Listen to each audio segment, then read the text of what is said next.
All right, so jiu-jitsu for self-defense, because jiu-jitsu was made for fighting, right? Not crawling around on the ground and seeing who can do the best leg spaghetti and all that kind of stuff. No, learn your leg locks, kids.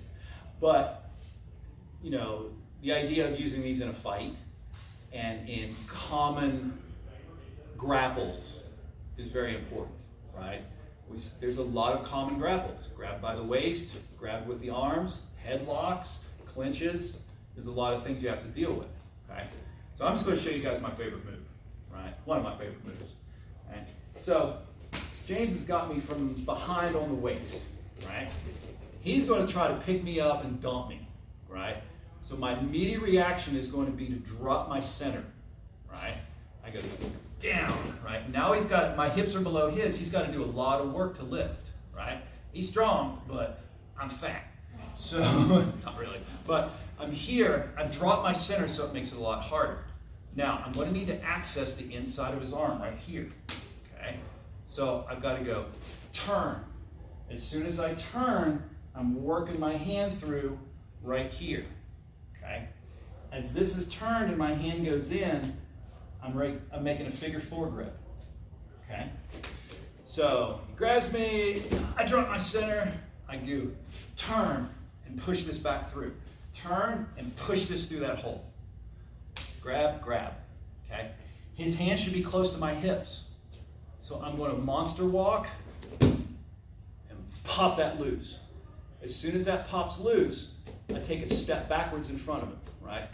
My lead leg goes here. I bring this up, right? Now I've got him where I can smash his head down to the ground.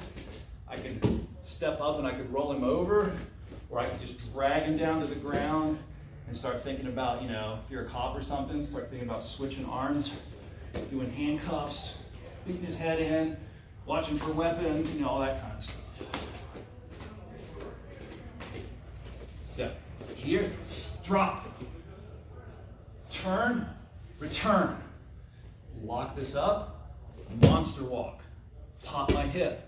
As soon as I'm free, big back step and pull this up. Once I'm here, I can lock this, or I can switch out to here, right? Keep control of this arm. Start doing more nasties, okay? All right, so it's pretty simple. One more time.